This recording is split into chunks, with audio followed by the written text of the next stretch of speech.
This is the second of 3 scheduled events that we have that correspond with our Voices and Votes Democracy in America exhibit. We will have the exhibit through August the 16th. If you haven't seen it yet or gone through and walked through it, I encourage you to do so after tonight's guest speaker. Tonight we have Dr. Ted Ayman Ammon. He is from Millsaps College. He is still somewhat or semi-retired. He was previously the department chair of philosophy. He served a philosophical faculty role there.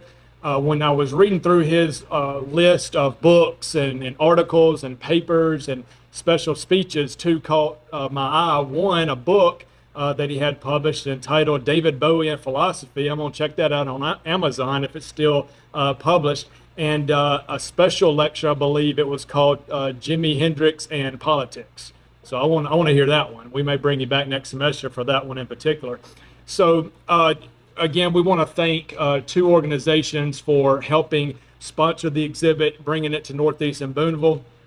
That is the Smithsonian Institution and the Mississippi Humanities Council. We have at least 2 or 3, if you'll raise your hands, representatives from the Humanities Council, so we thank y'all for being here tonight. And if you would give a special Northeast Booneville, Mississippi welcome to our guest speaker for tonight.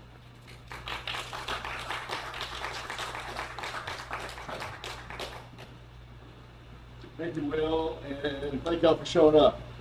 A tiny but dedicated group, right? Everybody here all right? Yes, sir. In the back? All right, good. This is a special occasion for me for a number of reasons, one of which is that I've retired, as Will mentioned, sort of. I've retired full-time. I teach part-time adjunct.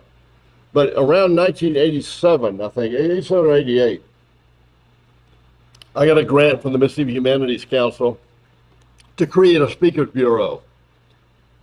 And I and some other people did. It's still going. I'm here under the rubric of the Speakers Bureau of the Mississippi Humanities Council, and it just gladdens my heart to see that it's still running, right? Running well, Molly? Running well, and that they're hosting me to come talk to you fine people. So it tickles me to be here. And it tickles me to be talking about something that's timely, namely politics and philosophy comes to politics. All right, all of you should, I hope, have gotten a copy of John F. Kennedy's inaugural speech, which is the basis for a number of my remarks, if not all of them. All right, the official title of the talk today is, what is it, Will? Should I really ask, what can I do for my country? Probably JFK's most famous saying, which has stuck with us. Don't ask what your country can do for you. Ask, what can you do for your country? Or what can I do for my country? Famous words, often repeated, I think. Maybe understood, I don't know. Let's see. Let's see, what could JFK have meant? Okay, one thing he could have meant, and many have taken him to mean this, don't ask for a government handout, right? What can the government do for me? Free cheese, free butter, free whatever, a check, because my kids, I think, is stupid, so I want a check, and I'm stupid, and I want another check, and I'm lazy. All of these stereotypical ways of thinking about people who need assistance and won't sometimes demand that the government take care of them and help them with their needs. All right, that's one way of thinking about what government can do for me. Other people see it more cynically than that, even though what I just said is pretty cynical, I think, a cynical way of thinking about it. I won't give it. I'm number one. I'm number one in the world, not the country. Individuals first. We all know that. We're Americans. We put the self first. So ask not what my country can do for me. Of course I'm going to ask what my country can do for me. But what can I do for my country? Well, problematize this a step further. Depends on who's asking the question. What can my government do for me? As to what your situation has been. I've alluded cynically to not my perception of people who need help, but other people's cynical perception of people who they deem to be lazy and stupid and all that.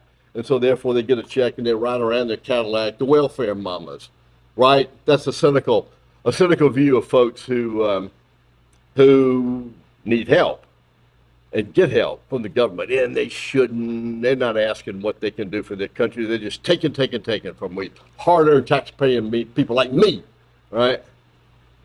Whatever, I don't know.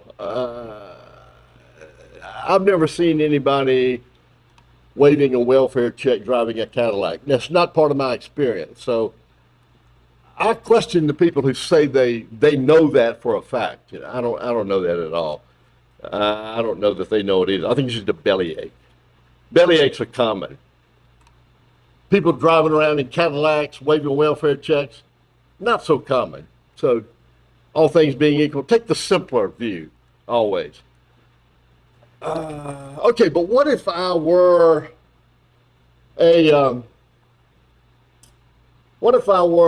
let's pick a sort of, I want to say nightmarish scenario. How about a quadriplegic Vietnam vet, a schizophrenic quadriplegic Vietnam vet who's Native American and African American and 5 other ethnic minorities and female. Did I say that? All right, now this person is listening to JFK saying, ask not what your country can do for you, ask what you can do for your country. Imagine you're that person and you're sitting listening to JFK say that. What do you think you're going to think? Are you kidding me? I serve my country. I'm quadriplegic. I'm a minority in 5 or 6 different ways. I've been deprived of the right to vote. I've been deprived of just basic human decency. Never mind happiness. What am I going to do for my country? I'll tell you what I'm going to do for my country. I'm that person now. I'm going to demand the right to vote. I'm going to demand human decency. I'm going to demand decent health care. And what am I going to do for my country? I'm going to stand up and be heard. That's what I'm going to do for my country. I'm going to demand it. So, JFK, what am I going to do for my country? I already did for my country, and I'm not getting squat for it. All right. I'm acting out, obviously. But what did JFK, did he mean all of that? I mean, did he anticipate that kind of reaction? Did he mean to cast aspersions at traditional help from the government? Let's think about it. Let's go back to look at the first page of well, wait. No, I'm jumping ahead of myself. Let's find the quote in the document itself that I gave out. It's on the second page, and I've highlighted it. Last page, second page, second last page. And so, here's the full quote. And so, my fellow Americans, ask not what your country can do for you, ask what you can do for your country. And that, what I want to say is a couple of things, one of which is very specific. Those 2 words, and so, mean that JFK is making a case for something. The philosopher would say, he's making an argument. And this is the conclusion. If that's the case, we got to know what the argument is. We got to know what he's talking about. Otherwise, just plucking this out of the context of his entire speech and saying, that's not what you can do for your country, you're not going to know what the meaning is. All right, the more philosophical thing I want to say is that context is everything when it comes to meaning. If you don't have the context of a sentence, an utterance, a passage, chances are very good you're not going to know what it means. And if you don't know what it means, you're going to have a very difficult time determining truth. Truth frequently hinges on meaning. Meaning hinges on context. Almost always. Almost always. What about this case? This is a case in which meaning hinges on context and maybe truth. Is he uttering something that could be true, could be false? Hard to say. Let me say something. Let me footnote what I'm saying about that. Most philosophers, not just philosophers, other people as well, see that truth is a matter of, or a property of sentences, declarative sentences, like our grammar teachers used to instruct us. They're declarative sentences, they're interrogative ones. What time is it? Is it time to get out of here yet? No, it's not time to get out of here yet. And that's not true or false. That's just a question. Or, oh my, or OMG that you see on Facebook. All y'all are on Facebook and social media and Twitter. Does anybody dance on Twitter? President, have you ever danced on Twitter? No? Good. That's why he's got longevity. He's the president. You didn't answer my question about how long you've actually been president. You said you've been here since 71? No, 81. 7 years.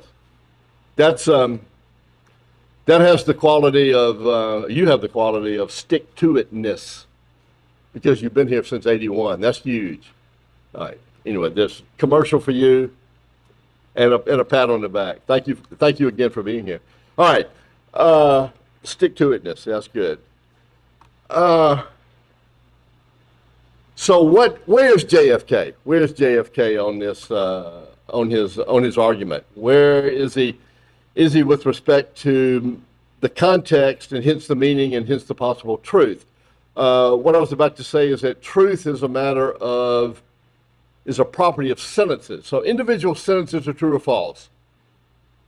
It's raining outside. No, it's false. There's an elephant in this room. No, it's false.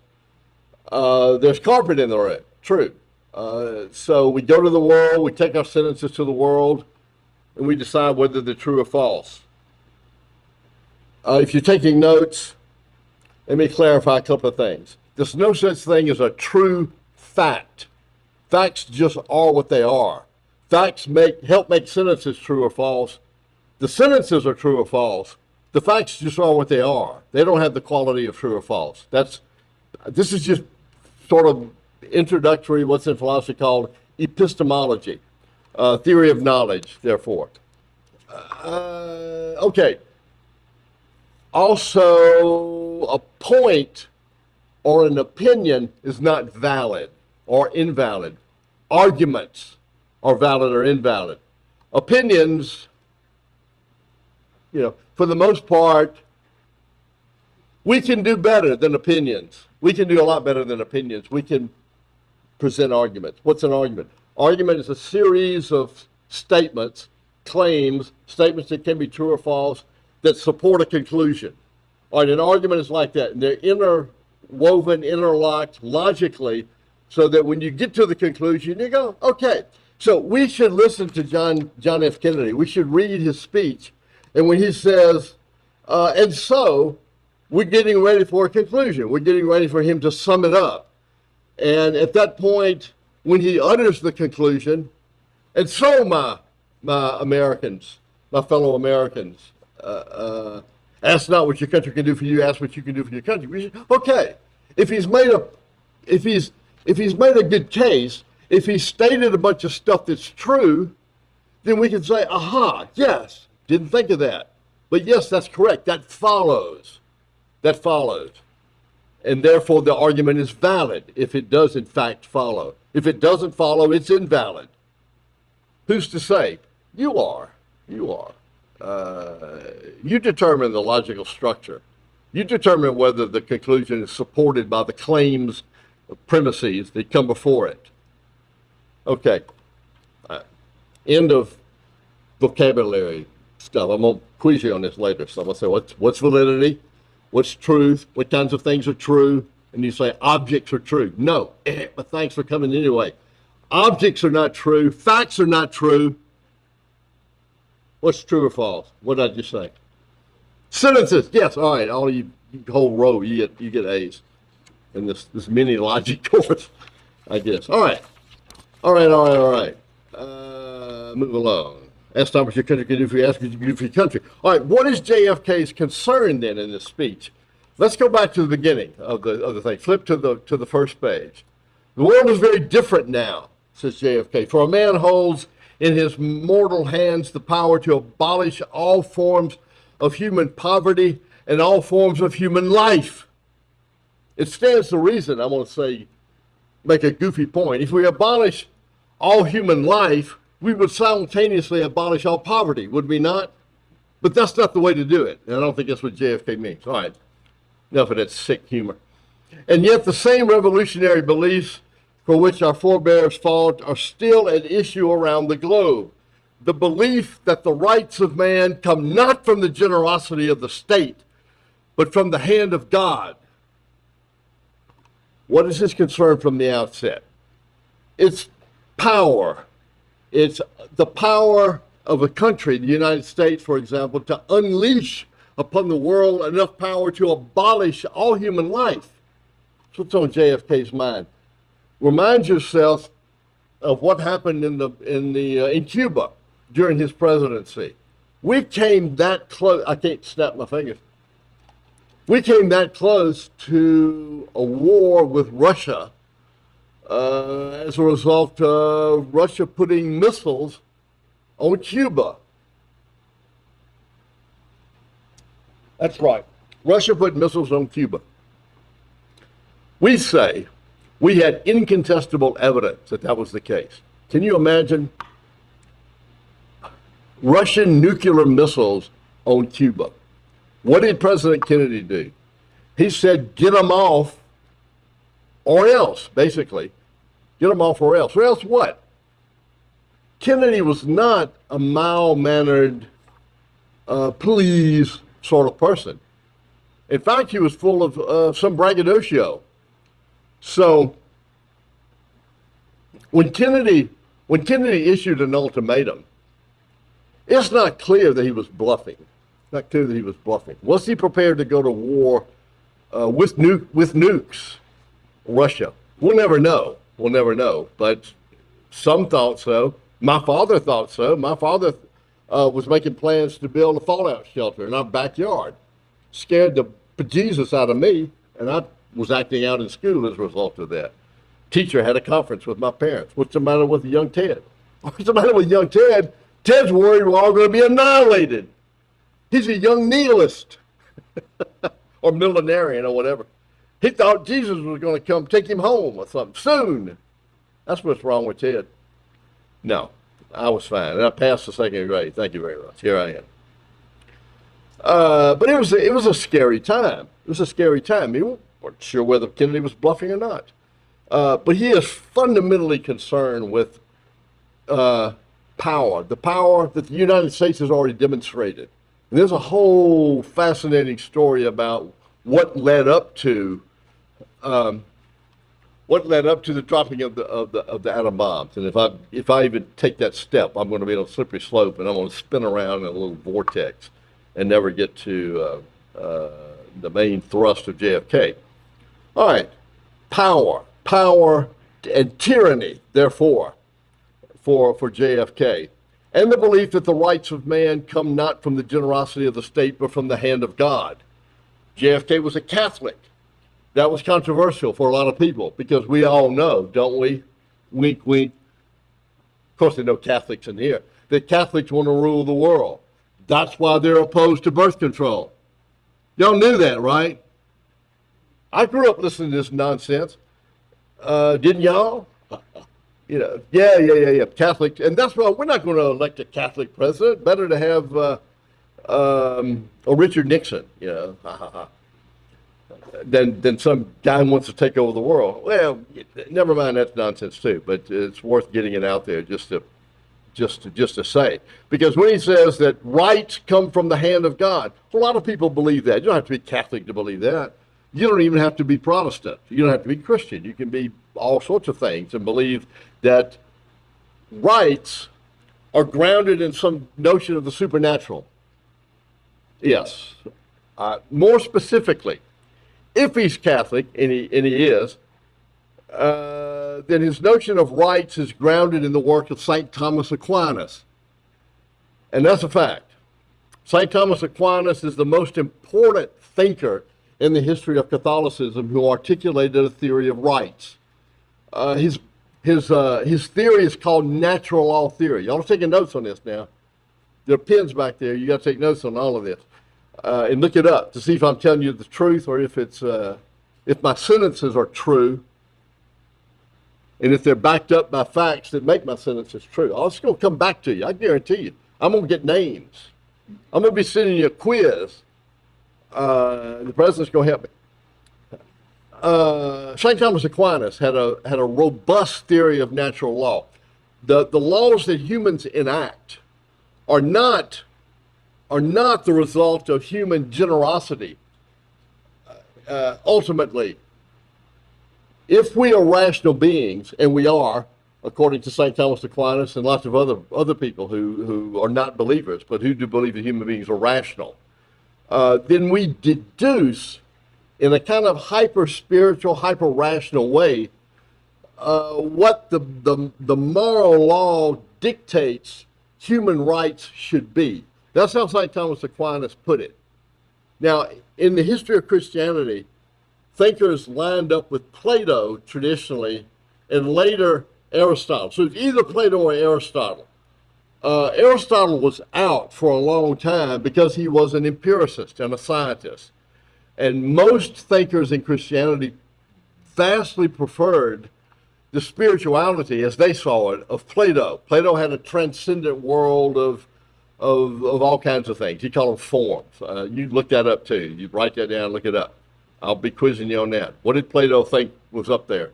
The forms. When he didn't believe in God, yeah, later, he puts God up there. Aristotle was an empiricist. There's a very famous painting, and now I'm going to forget the author. Some of y'all help me out who know art. And there are two thinkers. It's the School of Athens is the name of the painting. Do y'all know that painting? There are two figures in the middle, right in the middle, and lots of people lollygagging around. And one is doing this, right?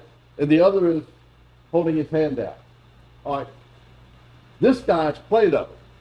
The question that they're answering with their gestures is, what is most real? Plato is saying, it's up there. It's supernatural. It's transcendent. Aristotle says, no. It's what you see around you. That's what's most real. Fundamentally different. Both extremely powerful thinkers, incredibly influential.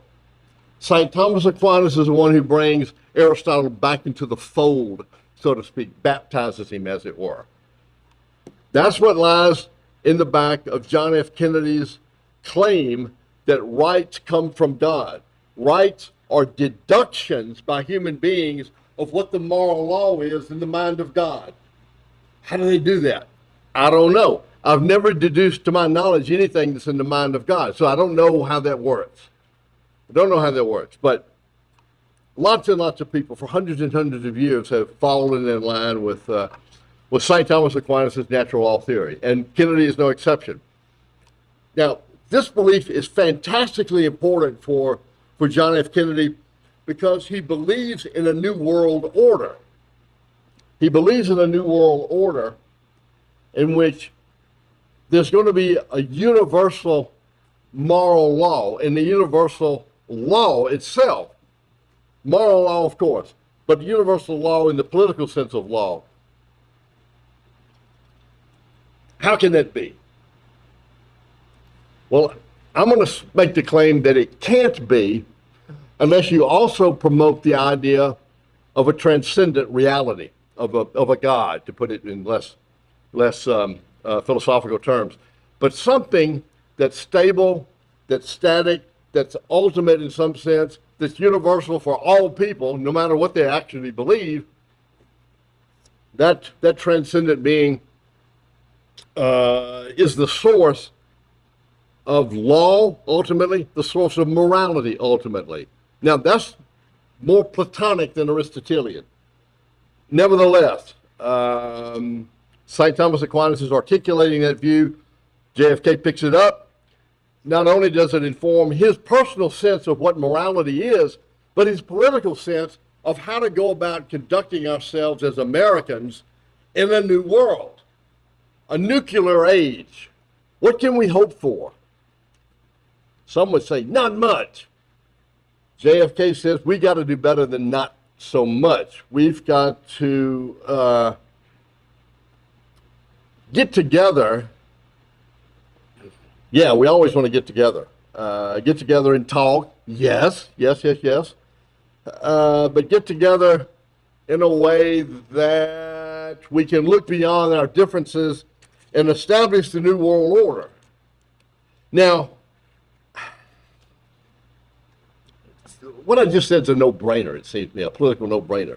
What politician, what candidate for president would not say something like this? Let's all get together and talk and reason it out, and we'll be happy.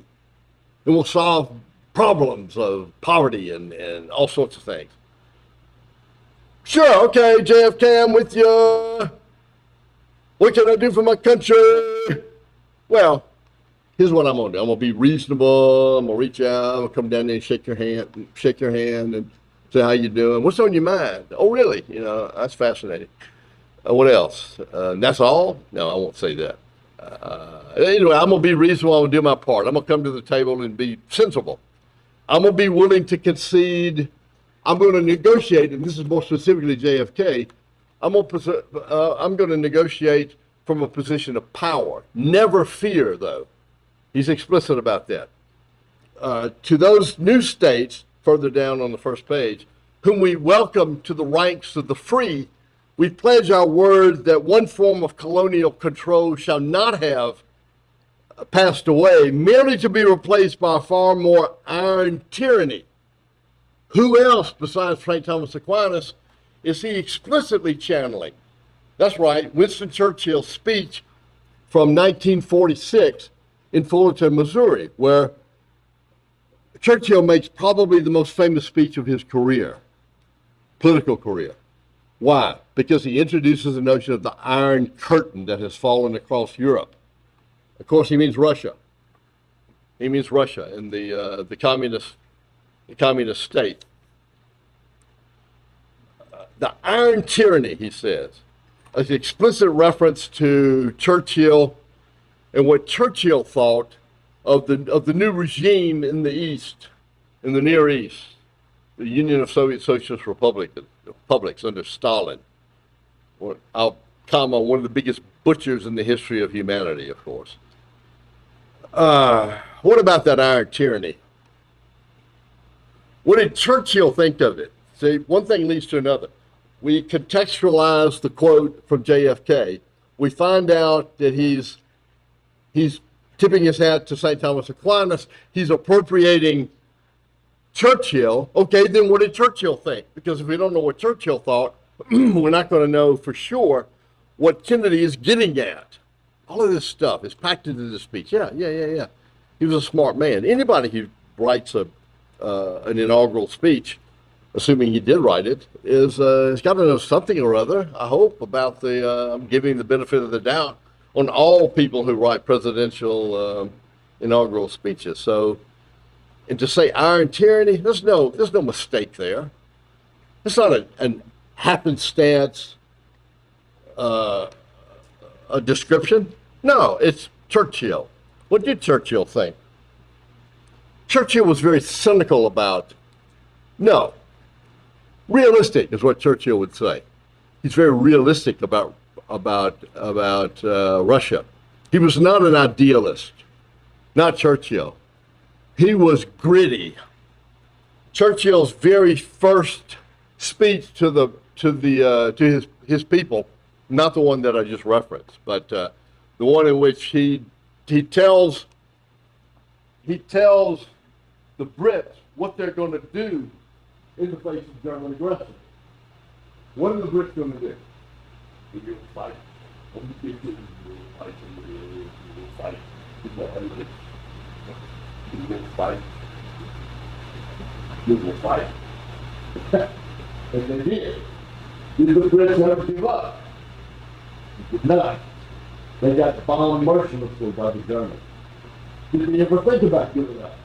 But what in their vocabulary? My father spent a lot of time in World War II.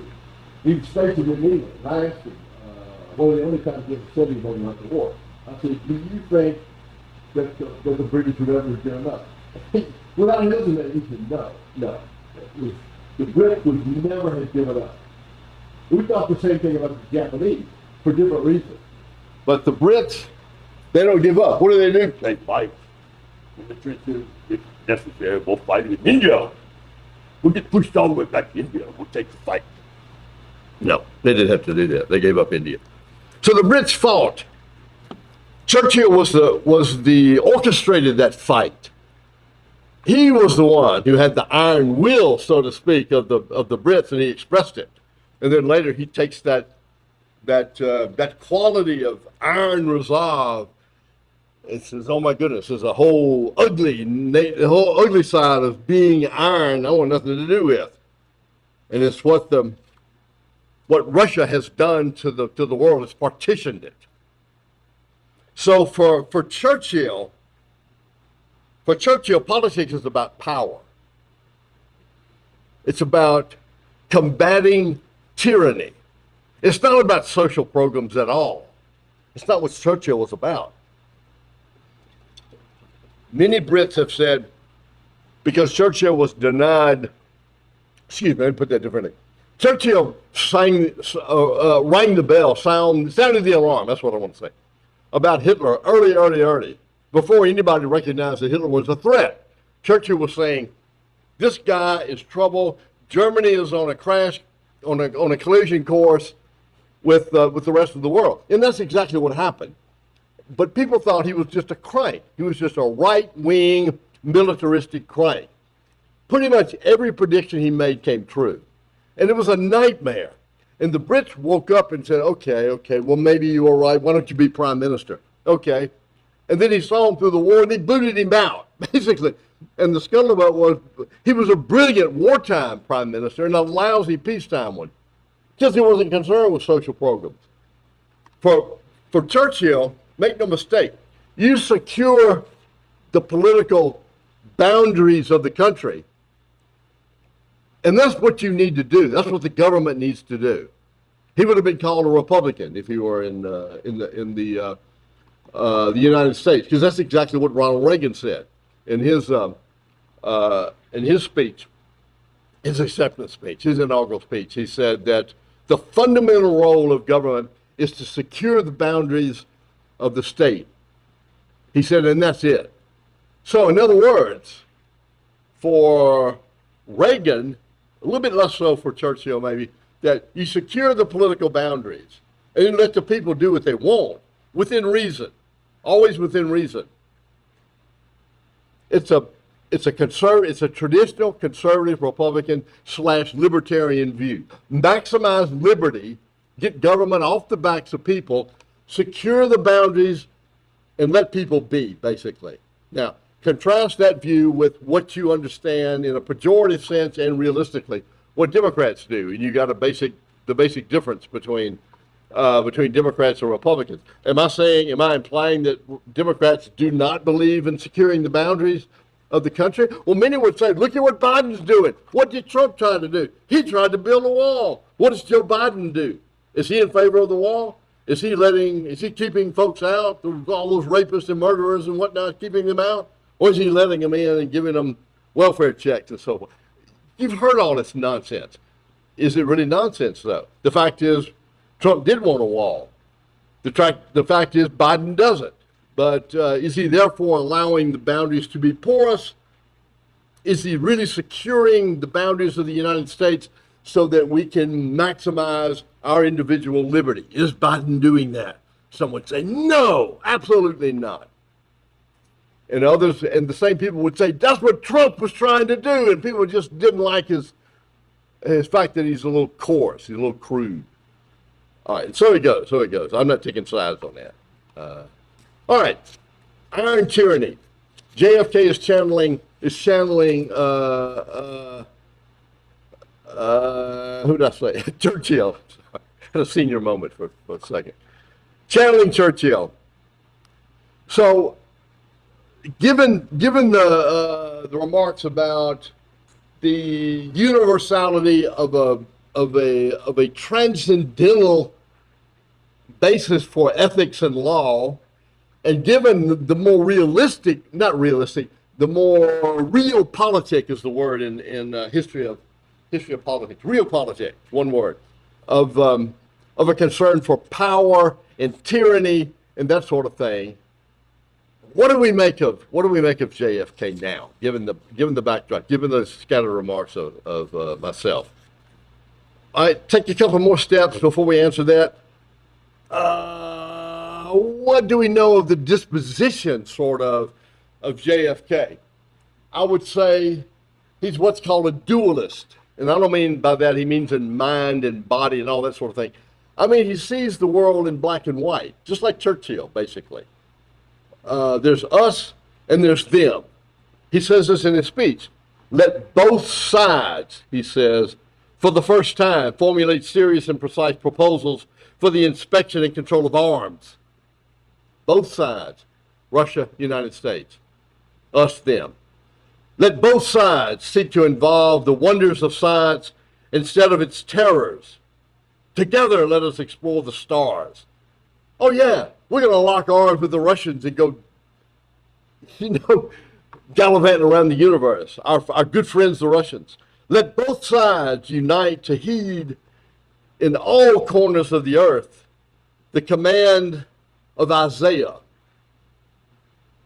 And at this point, somebody ought to stand up and say, wait a minute. The official religious doctrine of Russia is atheism. Since when are you going to peddle Isaiah to tens of millions of atheists? Come on, JFK. Yeah, but this isn't an inaugural speech. He gets to say what he wants. Isaiah, then it's Isaiah. All corners of the earth to undo the heavy burdens and let the oppressed go free. The oppressed. Y'all have read Karl Marx, of course. Of course you've read Karl Marx. You got him by your bedside. Who was Marx trying to free, theoretically? And in fact, I mean, lots of communist revolutions, Marxist revolutions around the world. The oppressed. The oppressed. The language of the oppressed, the language that JFK is using, the oppressed, resonates with Karl Marx. Am I saying he's a Marxist? No. Listen to what I'm saying. What I'm saying is that he is channeling Marx into this in order to make the point that it's people like JFK are going to be the liberators of the oppressed, not, therefore, Karl Marx, not those folks over there, the Russians. It's us, them. We're capitalists, Adam Smith, John Stuart Mill, and so forth. They are the Marxists, the Russians. Yeah, Karl Marx says he wants to liberate the oppressed. But look at Russia. It's a tyranny. Joe Stalin is a liberator? No, he's not. He's a murderer. He's a sociopath. He's not what Marx had in mind at all. But it doesn't matter. That's what Marxism comes down to. JFK, yeah, he's a liberator. JFK would say, I'm the liberator. Not those crazy atheist Marxists. If both sides unite to follow the command of Isaiah. It's almost laughable what he's saying about what the Soviet Union ought to do.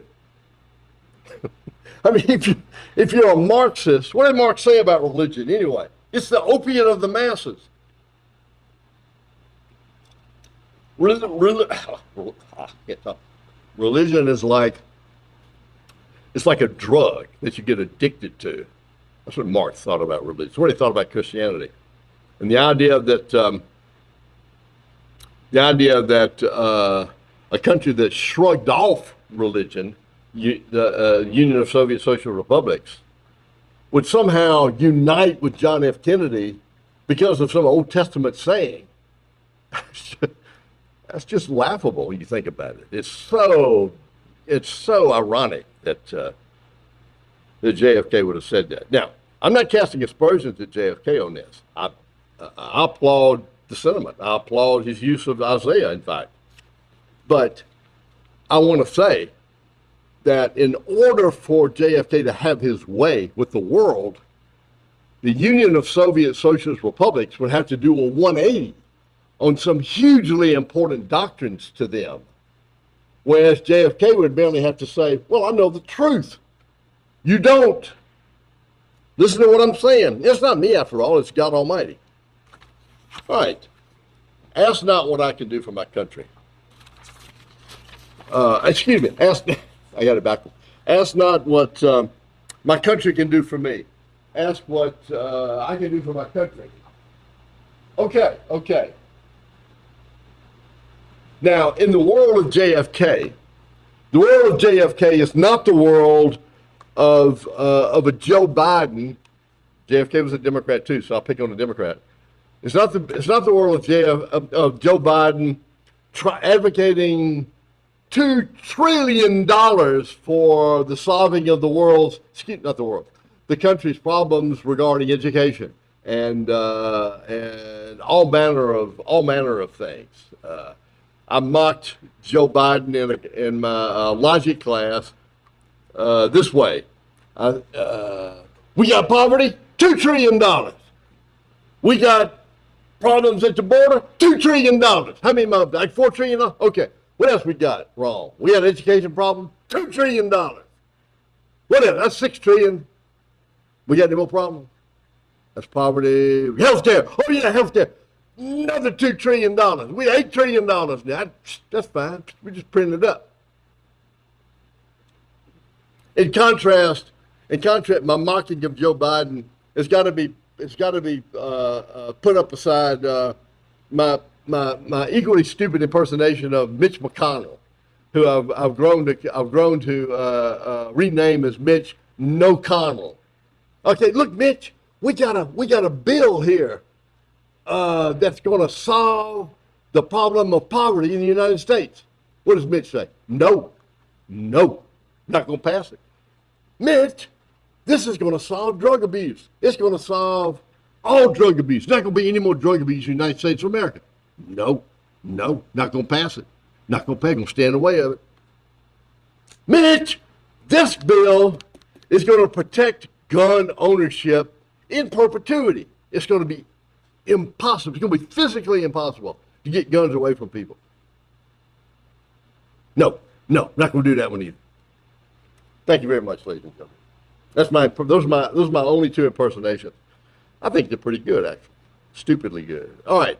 So Mitch McConnell, Joe Biden, there's $2 trillion, $8 trillion. I think I got him up to $8 trillion. It's going to solve all the problems in the world. That's not JFK at all.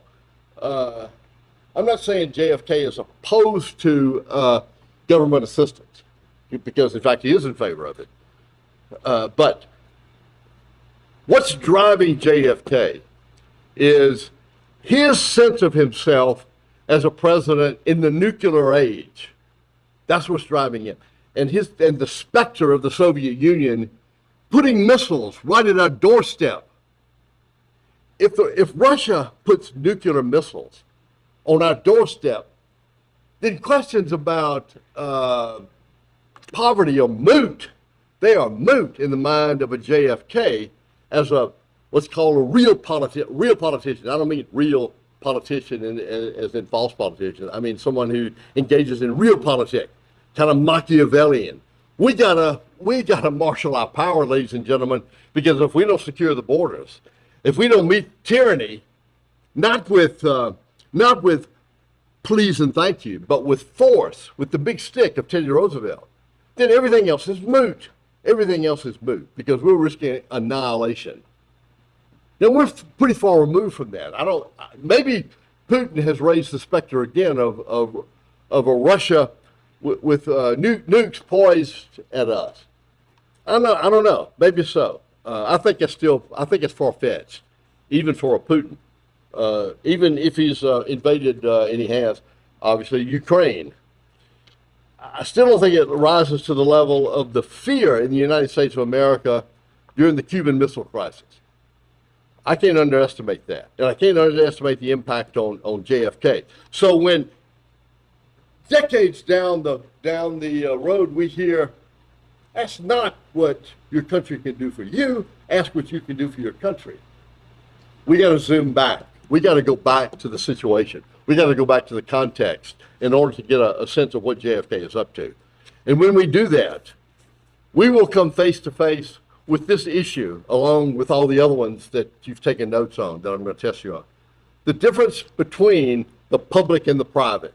The public and the private. What is my public responsibility? That's what JFK is getting at in the context of the specter of tyranny and nuclear annihilation. Given that specter, given the possibility that everything is moot, all concerns are moot in the face of annihilation, what's my responsibility to the country? Well, if you frame it that way, then you get a very different answer than an answer that you might get in a different context. Context is everything, I said. You get the meaning. You get a sense of what kinds of obligations JFK was up to. What is the government going to do for me? The government is going to protect me. The government is going to ensure that I can live, that I can breathe tomorrow. Now, given that, then what other concerns might I have that are on a par with that? I ask rhetorically, because there might be other ones. But for JFK, no. That's it. For Ronald Reagan, that's it. You can't ask your government more than to secure your life. Secure your life. Is that what the framers of the Constitution meant? We got to go elsewhere. The public and the private. What is my private role? What is my public role? Well, my private role, in a nutshell, is to be reasonable. Sounds easy enough. Okay, but who gets to decide what reason is? Who gets to decide what reason is? What does it look like to be reasonable? I think most everybody, little touch of puberty. I think most everybody knows what it means to be reasonable. Am I being reasonable right now? I think I am. Write to MHC and tell them Ammon was basically reasonable in his talk, or not. He was fundamentally unreasonable. The guy's he's daffy. He does philosophy. God, that's BS, man. I'm telling you. I get that a lot. You teach philosophy? Well, I wish somebody would pay me to BS. Oh man, come on, get a life. Go learn. Go read some Plato, you idiot. Go read some Aristotle. Get out of here. Yeah. That's what I want to say. Anyway, am I reasonable? Yeah, I'm reasonable. Yeah, I'm telling you I am. Even if you think I'm not, I am. Right, Molly? Oh, okay. Be reasonable. Come to the table and be willing to negotiate.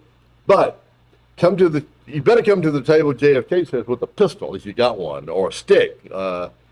Teddy Roosevelt. Kennedy was Kennedy was a Democrat, therefore he's a bleeding heart liberal. I don't think so. I don't think there's evidence to support that he was a bleeding heart liberal who would spend $2 trillion to clean up anything. I think Kennedy would be willing to bluff on the issue of nuclear weapons. That's the sort of president I think he was. I think the evidence supports my claim. I think the evidence supports that John F. Kennedy, in fact, took us to the brink of nuclear war, and he did so because he thought that he had to. There was no other way to meet irrational tyranny than with a carefully reasoned show of force, and that's what he gave. Now, you say, what about the Bay of Pigs? Okay, that's not so reasonable there, not so good there, Bay of Pigs. If you know something about that, you know that might be a piece of counter evidence to my claim of the reasonable, the rational display of power of JFK. I concede the point. But I think, nevertheless, he is not an entitlement program president. And I don't mean to say that there's something wrong with those either, qualifying myself, but I want to be absolutely clear. Kennedy was in favor of helping people. He was in favor of making great strides on poverty and stuff. But again, as with Churchill, if you don't meet power with power, if you don't secure the borders, if you don't address tyranny in the world, then you got nothing, basically. You got no security. And whatever programs you can hash out are in danger always. What about the public and the private? Can I say a little bit more about that? Let me say something about this. Hit it a little quickly, and then I'll stop and see what y'all have to say. John Stuart Mill wrote a brilliant piece called On Liberty, which stands in the background of our important documents and also in the background of what Kennedy has to say about, or implied about public and private. John Stuart Mill makes this point that, by example, he says, Mormonism, he picks on Mormons. He says, Mormonism, as far as he's, and the practice of polygamy, polygamy, same thing, I guess, is a retrograde step in the development of the human race. And he goes on from there. I mean, he starts at that level and then goes and says even nastier things about Mormonism. He wants no truck with it whatsoever. He thinks it's disgusting. Nobody should practice it. And then he says, but I'm not aware that I have the right to prohibit somebody from doing what they want to do in the privacy of their own bedroom just because I'm disgusted by it. The fact is, John Stuart Mill goes on to say, I don't have to be disgusted by it. Being disgusted by it is an option for me. I don't even have to think about it. So the solution to that problem of Mormonism is for me to shut the hell up, basically, not think about it, and leave those people alone. But passing laws against it? No. He says,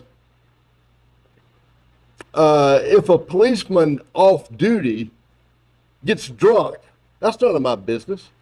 Even if he's obnoxious, even if he smokes and he pollutes the air, I can walk a different direction. What if he's shouting at the top of his lungs, walking down Veterans Boulevard? Don't look at him. Roll up your windows. Don't listen. Being offended or feigning repulsion over somebody else's behaviors is not grounds, John Stuart Mill would argue, for depriving them of the right to do the thing that you deem obnoxious. Engaging in obnoxious behaviors just is the price of liberty. It's the price of freedom, John Stuart Mill says. That's an extremely important point. Extremely important point. And I say that because it seems to me, this is the closest I'll come, Molly, to actually advocating something. As a speaker for the Mississippi Humanities Council, I can't really advocate a particular position. And I think I'm being careful not to do that. I haven't said Kennedy's right or anybody's right. I think, so far, I'm good. Molly says I'm good. Okay, but I'm going to advocate this. I think you'll find it innocuous. That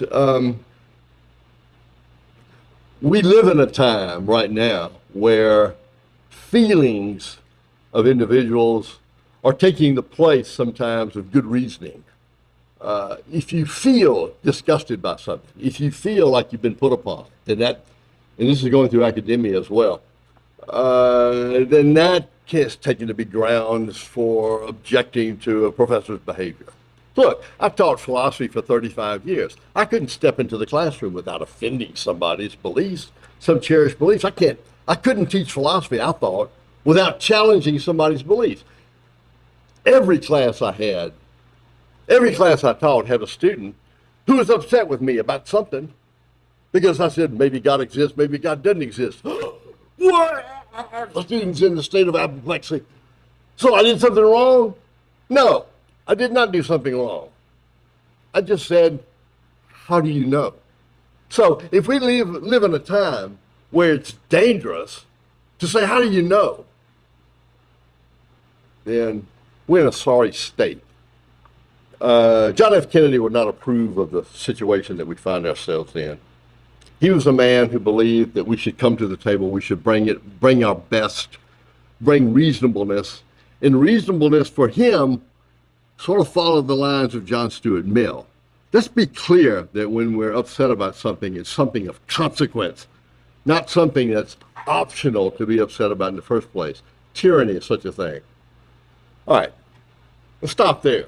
Thank you very much. You've been very attentive, I think. Y'all have questions, comments? Outrages?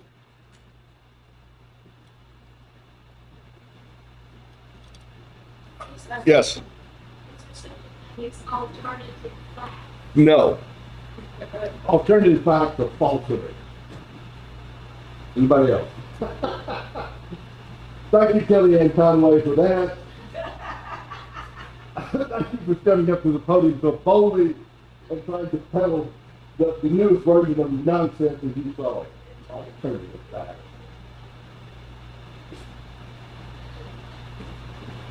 Thank you for asking the question. I've been asking that. What else I got? But I'm struck, as you analyze Kennedy's speech, I'm struck by the timing of James Meredith's desire to integrate the University of Mississippi. It was precisely because of your first highlighted statement. They looked at the rights management, not from the generosity of the state, but from the hand of God. It's precisely that James Meredith wanted to go to try to integrate the University of Mississippi. When he told me in a conversation a couple of years ago, is he wanted to make the federal government stand up for his rights. Right now I'm saying that's in direct contradiction to ask not what you're planning to do for you, ask what you're doing for you. Yeah, I think you're right. What you talked about, Kennedy really didn't want to get involved with social issues. He was going out in what we know about the events of that time, since it really wasn't what Meredith went on this. Because Robert Kennedy was feeling it, and he would turn to his brother and say, "Now you're the deal." And he's like, Yeah. He "Well, don't they think got they're all part of it. I've got people going on." You know, but eventually he did vote out. And that was obviously true. But it's in contradiction. So is there an inherent contradiction in the whole speech? Not an inherent contradiction in the speech, I think. It's just a matter of emphasis. You're right. Kennedy didn't want anything to do with really difficult social issues like racism, like whether Meredith Jake Meredith could go to Ole Miss or not. He didn't. So he didn't want to. Kennedy did not want to take on those issues because he didn't see a clear resolution to any of it, and they were incredibly messy as well. So Robert Kennedy was supposed to negotiate with Ross Barnett, our infamous governor. And Ross Barnett would tell Kennedy one thing, and then he would say, segregation now, segregation forever. You know, and then he would come back to Robert Kennedy and say, yeah, it's fine. It wasn't fine. And Ross Barnett knew it. Ross Barnett was playing Robert Kennedy. The Kennedys finally had enough of it, and you're right, they federalized the truth. And we had a virtual civil war in Oxford as Lord Law. But there was but that's Kennedy as well. At some point, you stop saying, may I? You stop saying, please, and you federalize the truth. And you, pardon this, you can get it done. Pardon it. If it takes force, Kennedy was prepared to do that. So I think it's not a contradiction. I think it's a matter of Kennedy keeping his sights on the moon, on space, on a new world order, and then he's got James Meredith down here in Mississippi, which you can freaking care about probably, making trouble, and Robert, deal with it. It's not that easy. But Kennedy had to come to the hard realization that John F. K. He had to come to the hard realization that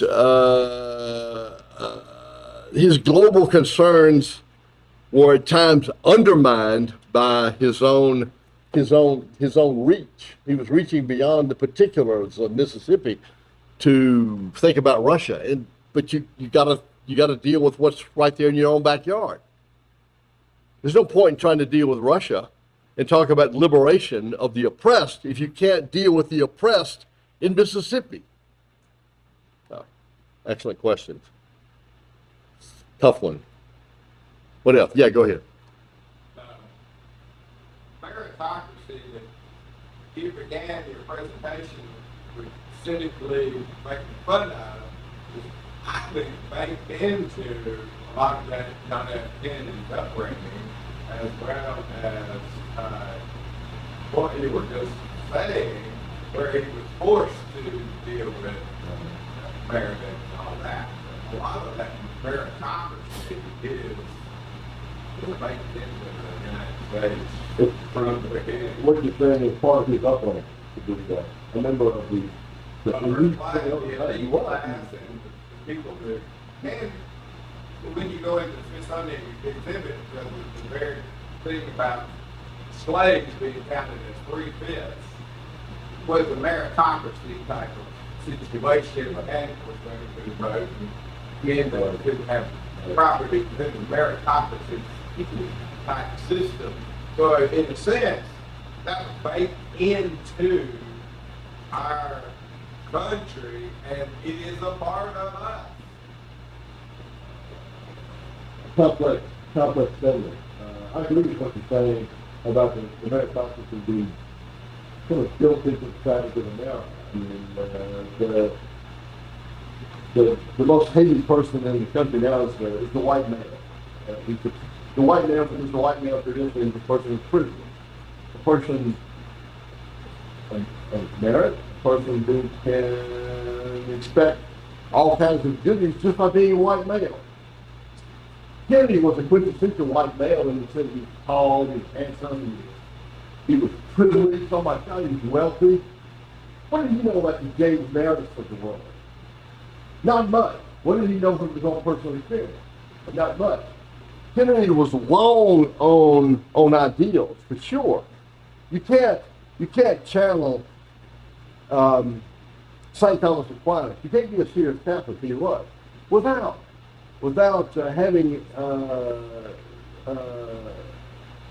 taking to heart not just Isaiah, but what you do unto the least, you do unto me. Kennedy understood that. Kennedy believed it. But again, he's in a nuclear age, so what's he going to do? What is he going to do? I don't know. Did he drop the ball? Did he not? He got shot before we really found out what he was going to be made of finally as president. But he was getting started and making some headway in the land. The end of Trump. He's an inescapable part of our thinking. I think that's where we are today. And many would say, yeah, once you're a white male, you can do differently, right? I mean, be it something other than a white male. You tried? I have. Are you always inescapably going to have a skewed perspective on power and privilege and merit and all of that? Maybe. I've been told that. It's been argued. And I found the argument for social. I didn't know it by them, but I found the argument for social. Now, I really can't see social relations and political relations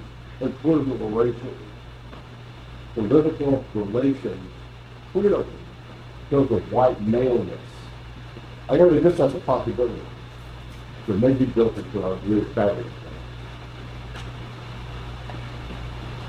Okay, so one more question, come on. Any question? We gotta have one more question, yeah. Yes, I do. So, the Declaration has that premise, the purpose of government is to protect our rights. Right, If they're not protecting our rights, if I can't vote, Right. or whatever, then do I have that responsibility?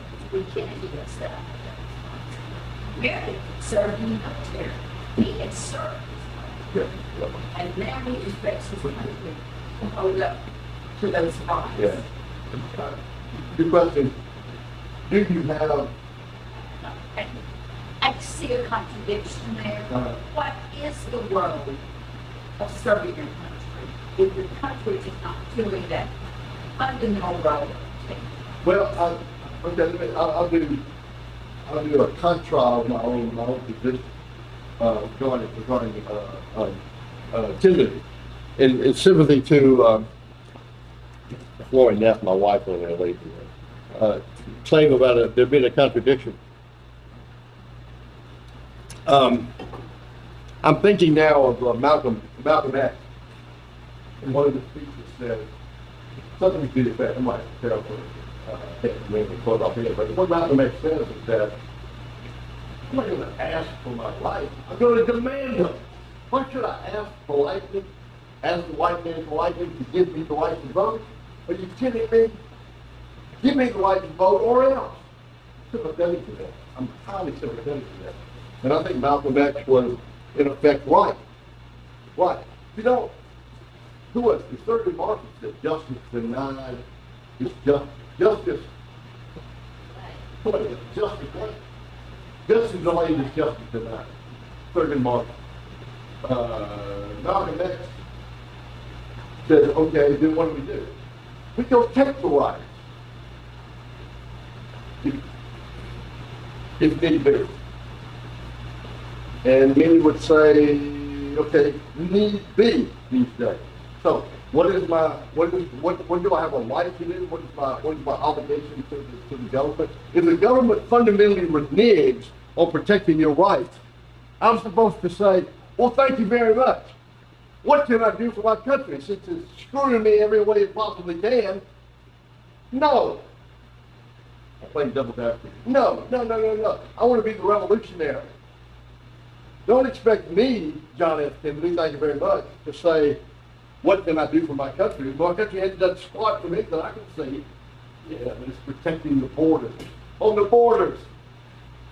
Who needs borders when I'm poverty stricken? I can't vote, not really. And I don't have a right to basic health care in this country, the so-called wealthiest, most powerful country in the world, and I'm, okay, et cetera, et cetera, et cetera. No. I'm not going to do anything for my country until the rest of it for me. That would be the other side. Take Kennedy and stand him on his head, then you say, no, Kennedy, no.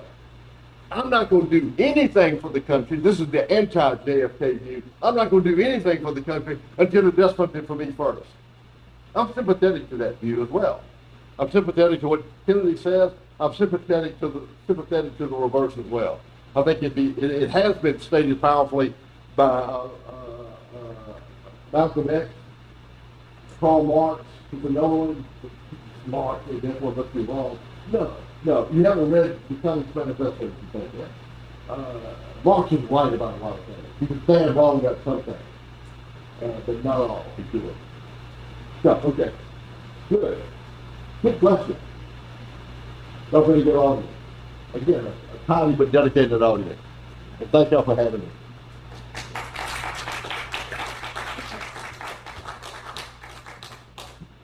All right, we appreciate your attendance. We appreciate your time and message tonight. If you haven't had time, we had a couple of people walk in a little bit late. If you haven't had time to go through the exhibit, me and some others will stick around till we know people have had time to walk through there to view it, maybe for the first time or second or third time. We do have a third scheduled event for anybody that wants to return. Same location, Anderson Auditorium. That's going to be in 2 Tuesdays from now. That is going to be the 26th. We have a professor from the University of Southern Mississippi, Dr. Rebecca Turry.